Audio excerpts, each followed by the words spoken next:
ये बात तो तय है कि ईरान ने जिस तरह से अमेरिका को हराया है, इतिहास में सुनहरे अक्षरों से लिखा गया है। कोई अमेरिका का साथ दे भी रहा है सिर्फ इस बिना पर कि वो हमारा नाजायज बाप है और ताऊ है हमारा, लेकिन दिल में उसको पता है कि हमारे ताऊ की पैंट फाड़ने वाला इस पूरी दुनिया में अगर कोई है तो वो ईरान है। लेकिन सवाल यह है कि अब क्या मामला है, अब क्या हालात हैं। तो इस रिपोर्ट के अंदर आपको तमाम हालात बहुत ही आसान ज़बान यानी सिंपल यानी आसान भाषा में, सिंपल लैंग्वेज में आपको बताने वाला हूं। चैनल को सब्सक्राइब कर लीजिएगा ताकि कभी भी अल्लाह ना करे जैसे ही जंग वंग का बिगुल बजे, इधर उधर से कहीं से हमला हो, तो पहले की तरह 24-24 घंटे आपके सामने अपडेट आना शुरू हो जाएंगे। अभी तो आप इस बात को जानते ही हैं, 57-58 दिन कंटिन्यू 24 घंटे अपडेट किया है।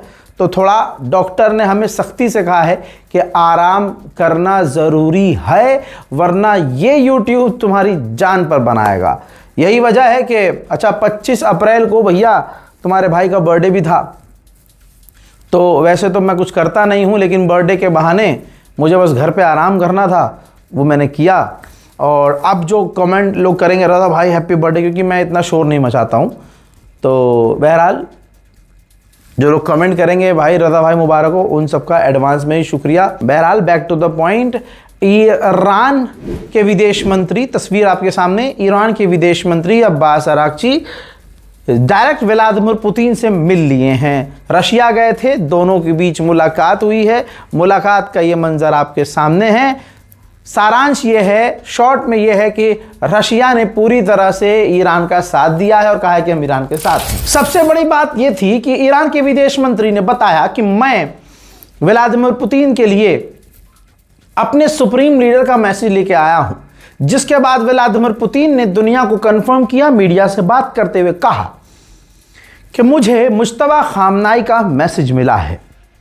ईरान के लोग बहादुरी से लड़े हैं, ईरान के लोग आज़ादी के लिए लड़ रहे हैं और ईरान सरेंडर नहीं करेगा। मेरे दोस्तों, व्लादिमीर पुतिन ने मुश्तबा खामनाई की तारीफ करते हुए कहा कि मुश्तबा खामनाई ने बहुत अच्छे तरीके से मुल्क को संभाला है। उम्मीद है जो बुरा दौर गुजरा है, जल्द से जल्द ईरान के लोग उससे बाहर आएंगे और बहुत जल्द तरक्की के रास्ते पर गामजन होंगे। मेरे दोस्तों, जब कोई मीटिंग का वीडियो वायरल होता है पुतिन का, तो उस पर बड़ी बड़ी टिप्पणियां आती हैं, बड़े बड़े दावे किए जाते हैं कि देखो व्लादिमीर पुतिन जब किसी देश के नेता से मिलते हैं तो इतनी लंबी टेबल होती है कि पुतिन उस कोने में होता है और सामने वाला उस कोने में होता है। मुलाहिजा फरमाइए, जब ईरान के विदेश मंत्री से मिले पुतिन तो सिर्फ एक हाथ की दूरी थी। ध्यान से आप देख लीजिए, टेबल एकदम छोटी, चारों तरफ यानी एक तरफ जो ईरान के डेलीगेशन थी और एक तरफ रशियन डेलीगेशन, वो दोनों एक दूसरे से इतने करीब थे कि अगर खड़े होकर थप्पड़ मार दे तो अगले को लग जाएगा। तो आप यहां पर नोटिस कीजिए कि दोनों देशों के बीच भरोसा कितना मजबूत है। शायद ये किसी ने नोटिस नहीं किया हो, ये रज़ा गराफी ने नोटिस किया और हम आपको बता रहे हैं। यहां पर ईरान के विदेश मंत्री ने शुक्रिया अदा किया है, कहा कि आज ये क्लियर हो गया है, हमने इस जंग में देखा है कि कौन हमारा अपना है, कौन पराया है, कौन हमारा दोस्त है, और दोस्तों में दोस्त हमारा रशिया है। और हम रूस को शुक्रिया अदा करते हैं कि हमारे इस बुरे वक्त में रूस ने हमारा साथ दिया। हजरात, व्लादिमीर पुतिन से मिलकर जब बाहर निकल रहे थे अब्बास अराक्ची, तो पत्रकार ने उनको पूछा कि आप अंदर जो आपने बात की है उसका सारांश क्या है। उन्होंने कहा कि हम रूस को, व्लादिमीर पुतिन को आगे जो कुछ भी होगा उसे अपडेट रखेंगे, हर बात एडवांस में बताकर चलेंगे, अपनी प्लानिंग शेयर करेंगे। रूस हमारा दोस्त है, रूस ने हमारा साथ दिया है और आगे भी हम रूस का इसी तरह से शुक्रिया अदा करते रहेंगे। उन्होंने साफ साफ कहा अब्बास अराक्ची ने कि व्लादिमीर पुतिन ने कहा कि सिर्फ हम नहीं, सारी दुनिया देख रही है कि ईरान एक ज़बरदस्ती की जंग को जीत गया है, कैसे वो हमलों के खिलाफ एकजुट हुआ है, और लड़ रहा है, और सिर्फ लड़ नहीं रहा बल्कि जीत रहा है। ये खुद बयान व्लादिमीर पुतिन ने दिया है, जो हमारे लिए मायने रखता है। अब आपके दिमाग में ये सवाल होगा, जो मेरे दिमाग में भी चल रहा था 3 दिन से, कि ये इस्लामाबाद में बातचीत फेल होने की असली वजह क्या है। तो ईरान के ऑफिशियल ने ईरानियन टीवी पर खुल्लम खुल्ला ये बता दिया है कि जेडी वेंस के पास कोई पावर नहीं थी। इस्लामाबाद में बातचीत इसीलिए फेल हुई कि कहने के लिए वो अमेरिका का उपराष्ट्रपति था, लेकिन वो सारी चीज़ें इजराइल से पूछ के कर रहा था। यानी मीटिंग जब हो रही थी, जेडी वेंस नेतन्याहू से फ़ोन पर बात कर रहा था मीटिंग के दौरान, तो जाहिर सी बात है जिसके पास फैसला लेने की अथॉरिटी नहीं है और जो इजराइल को आगे रखेगा, उसके साथ डील कैसे हो सकती है। यही वजह है कि इजराइल को आगे अमेरिका ने रखा और इस्लामाबाद की बातचीत फेल हुई। ब्रिटेन के प्रधानमंत्री ने फिर से हगा। हालांकि याद रखिएगा, ब्रिटेन की सरजमीन का इस्तेमाल किया गया सबसे ज़्यादा यही ब्रिटेन था जिसने अपने बेस को खुला दे दिया था ईरान के खिलाफ इस्तेमाल करने के लिए अमेरिका को, और अमेरिका के परमाणु बॉम्बर ब्रिटेन के ही बेस से उड़ान भर के हमला कर रहे थे। ये एक नोट था, याद रखिएगा। अब ब्रिटेन का प्रधानमंत्री फिर से अपने मीडिया पर आकर कहता है, अपने चैनल पर आकर कहता है और साफ साफ कह रहा है कि हम सब कुछ कर रहे हैं कि स्ट्रेट ऑफ हॉर्मूज खुल जाए, सब कुछ कोशिश कर रहे हैं, लेकिन एक बात क्लियर कर देंगे कि हम अपनी फौज को जंग में कभी नहीं भेजेंगे, हम इस जंग में कभी नहीं कूदेंगे। और उन्होंने ये भी कहा ब्रिटेन के प्रधानमंत्री ने कि इस जंग से पूरी दुनिया को नुकसान हो रहा है। मैंने पहले भी कहा कि ऐसा कहना बेकार होगा कि ईरान का नुकसान नहीं हुआ। ईरान ने मई के आखिर तक अपना स्टील एक्सपोर्ट बैन कर दिया, बंद कर दिया। क्यों? क्योंकि इजराइल और अमेरिका ने उसकी स्टील की फैक्ट्रीज पर हमला किया था। हालांकि वो आधे से ज़्यादा रिपेयर की जा चुकी है, लेकिन दोबारा से काम उसी तरह से चालू होने में एक लंबा समय लग सकता है। अब रिपोर्ट यह है कि डोनाल्ड ट्रंप की पूरी बेइज्जती तो हो चुकी है, कहीं अब इज्जत 2 कौड़ी की नहीं है। अब खबर यह आ रही है कि डोनाल्ड ट्रंप अमेरिका के टॉप ऑफिशियल्स के साथ मिलकर मीटिंग करने वाला है कि ईरान के साथ अब आगे क्या करना है। यह याद रखना ज़रूरी होगा कि भले ही ईरान इस जंग को जीत चुका है, हमारे दिलों में सुकून है, लेकिन अमेरिका शैतान है, इजराइल सबसे बड़ा शैतान है।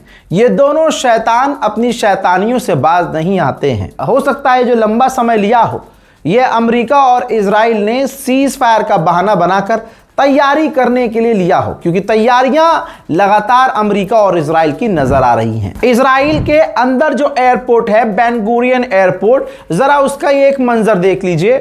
वहां मौजूद इजराइल और अमेरिका के टैंकर नजर आ रहे हैं। ये वही टैंकर हैं जो उड़ते उड़ते फाइटर जेट को रिफ्यूल करते हैं और उसको जंग के लिए आगे तैयार रखते हैं। डोनाल्ड ट्रंप की हरकतें ऐसी हैं कि कोई उसका अपना भी अब उसके साथ अपना रहने में, उसके साथ खड़े होने में हिचकिचाता है। और या यूं कहूं आसान करके कि डोनाल्ड ट्रंप की हरकतों की वजह से उसकी खुद की इंटरनल टीम एक दूसरे के खिलाफ है। यह रही अमेरिका की रिपोर्ट, जिस रिपोर्ट के अंदर बताया गया है कि डोनाल्ड ट्रंप जिस तरह से सोशल मीडिया पर, अपने ट्रुथ सोशल मीडिया पर उल्टा सीधा पोस्ट करता रहता है और लगातार पोस्ट जो करता रहता है, इसकी वजह से इसकी ही टीम 2 टुकड़ों में बटी हुई है। आधे से ज़्यादा लोग कहते हैं कि भाई ये सब बकवास बातें नहीं लिखनी चाहिए, प्रेसिडेंट को इतना कुछ नहीं बोलना चाहिए, और दूसरे लोग ट्रंप का सपोर्ट करते हैं। तो अंदर ही अंदर रिजीम गिरानी थी इनको ईरान की, लेकिन रिजीम तो दिन प्रतिदिन हम देख रहे हैं अमेरिका की गिर रही है। ईरान ने जो हमले किए, उन हमलों का असर सारी दुनिया पर है, भारत पर भी है। आपने इन तमाम चीज़ों को समझ लिया है, महंगाई आप देख रहे हैं। लेकिन जापान का अलग ही है भाई। जापान पर इतना असर हुआ है कि जापान में कंस्ट्रक्शन जो मटेरियल होते हैं, मकान बनाने के लिए जो मटेरियल्स होते हैं, ठीक है, उनकी भी कमी होना शुरू हो चुकी है। जॉर्डन के किंग ने कहा है कि मिडिल ईस्ट की, अरब देशों की सिक्योरिटी और जॉर्डन की सिक्योरिटी पूरे इस मिडिल ईस्ट के लिए ज़रूरी है। समझ रहे हो आप? लेकिन अब ये बोल के क्या फ़ायदा? अगर तुम्हें इतनी सिक्योरिटी की चिंता है तो ईरान के दरवाजे हमेशा से खुले थे। आप बात कर लेते, ईरान से बात करने से आप शिया थोड़ी हो जाते हैं। ईरान से आप मिलकर सिक्योरिटी एग्रीमेंट कर लेते तो आप शिया थोड़ी ना कहलाते। आप प्रोफेशनली उससे डील करते, लेकिन आपके चूतड़ों में दर्द ये था कि इजराइल और अमेरिका अगर हमसे नाराज हो गए तो उसी में बम्बू करके हमारे मुंह से बम्बू बाहर निकाल देगा अमेरिका इजराइल। जबकि मजबूर आप इतना हैं कि जिसके ऊपर आप लाए हैं, जिसके ऊपर आप डिपेंड हैं, अमेरिका और इजराइल, वो ही आपको ईरान के हमलों से बचा ना सके। बहरहाल क्या ही कहना। आइए बहरीन का भी मामला जान लेते हैं।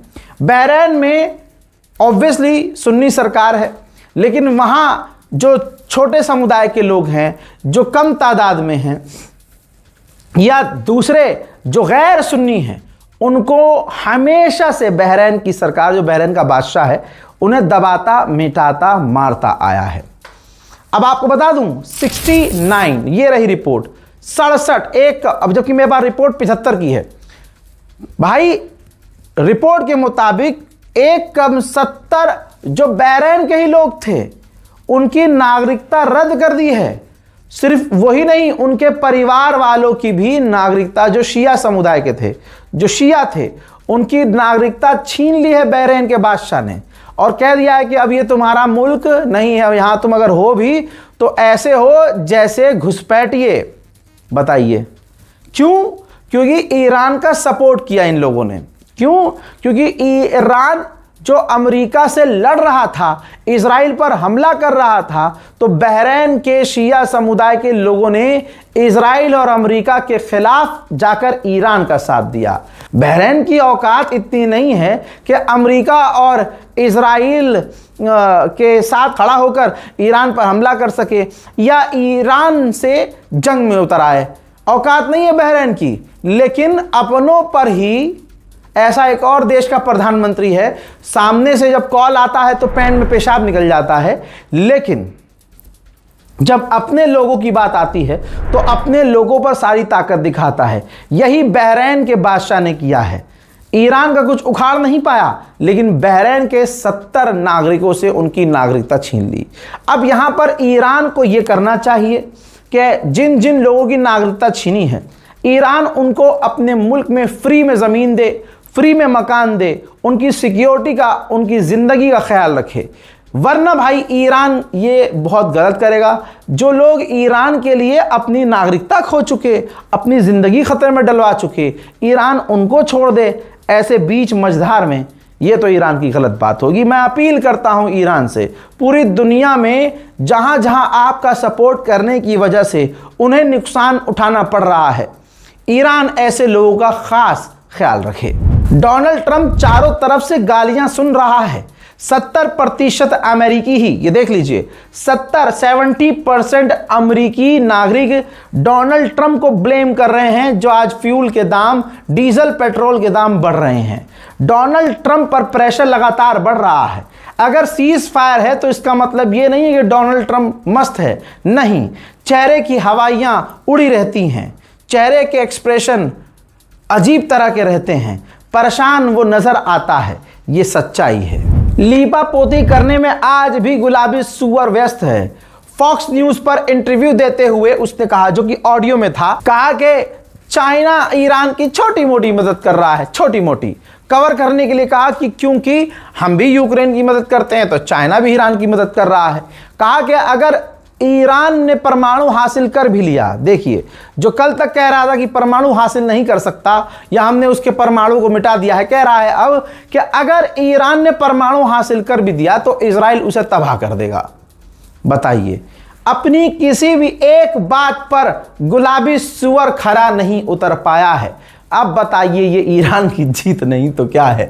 मैं कसम खुदा की बता रहा हूं कि इस जंग में अमेरिका हारा, इजराइल हारा और भारत का गोदी मीडिया हारा।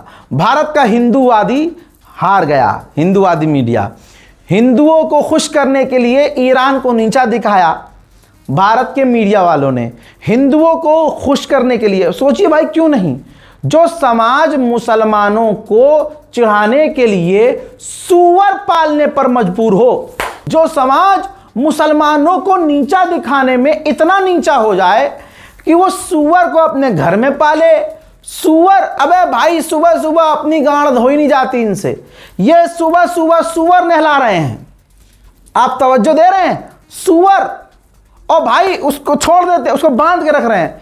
एक तरफ कह रहे हैं ये भगवान है, आप भगवान, आज तक ये भगवान नहीं था इनका, अब भगवान और भगवान को पिंजड़े में रखा है। ओ पिंजड़े में भगवान, ला ला ला ला ला। और भगवान कहाँ? घर की एंट्री पर, पिंजड़े में। मुसलमान वहां से गुजर रहा है, दूर हो गुजर रहा है, गंदा है भाई। तुम अब किसी गंदी चीज को कुछ भी कह दो, हमारे लिए थोड़ी में भगवान है। और भाई खुद कहते हैं कि वो सुअर है, उसको रखो, बांध के रखो, प्यार से रखो, उसे खोलोगे तो वो गू ही खाएगा। मैं बोलूंगा तो अभी 54वीं FIR हो जाएगी। भगवान मानते हैं, और आज उस सुअर को भगवान मान लिया, जो सुअर आज तक इनकी नजर, इनका भाई आज अगर तुम पाल रहे हो तो आज से पहले क्यों सुअर को तुमने अपने घरों में नहीं पाला? और ये बेचारे इतने कंफ्यूज, कभी कहते हैं गाय हमारी माता है, कभी कहते हैं सुअर हमारा भगवान है। अरे भाई, न तुम गाय पाल पा रहे थे, न तुम सुअर पाल पा, मैं कह रहा हूं ढंग से पालो। और आप देखेंगे बहुत जल्द ये खबर सुनेंगे कि ऐसी बीमारी जो सुअर से सबसे ज्यादा बीमारी फैलती है, सुअर से बहुत गंदी बीमारी फैलती है, सुअर में बदबू। आप देखिए, मुसलमानों से नफरत करने के लिए एक समाज इतना गिर सकता है कि पूरी दुनिया का सबसे गंदा जानवर अपने घर में पाल लेता है। मुसलमानों को क्या फर्क पड़ रहा है? मैं कह रहा हूं सुअर, अब क्या सुअर से क्या गंदा बोलूं भाई? तुम सुअर पाल रहे हो, ये तुम्हारी औकात है, ये दुनिया को पता चल रहा है कि तुम्हारी हैसियत क्या है, ये हो तुम। ब्रिटेन के अंदर का ये मंजर है। ब्रिटेन के अंदर फेयरफोर्ड नाम का ब्रिटेन का बेस है, वहां अमेरिका के बॉम्बर खड़े हुए हैं, ठीक है, अमेरिका। वहां पर अचानक से आग लग गई है, आग की वजह पता नहीं चल पाई है। आइए अब सैटेलाइट इमेज दिखा रहा हूं इस्फहान की। इस्फहान में जो स्टील फैक्ट्रीज ईरान की इजराइल ने तबाह की है, ये उसके ताज़ा तरीन मंजर हैं। ईरान का बड़ा नुकसान हुआ है, इसी वजह से ईरान को सालों लग जाएगा अपनी स्टील इंडस्ट्री को दोबारा पटरी पे लाने में। फिलहाल के इस रिपोर्ट में दोस्तों इतना ही। इस रिपोर्ट को शेयर कीजिएगा, दुआओं में याद रखिएगा। जय हिंद।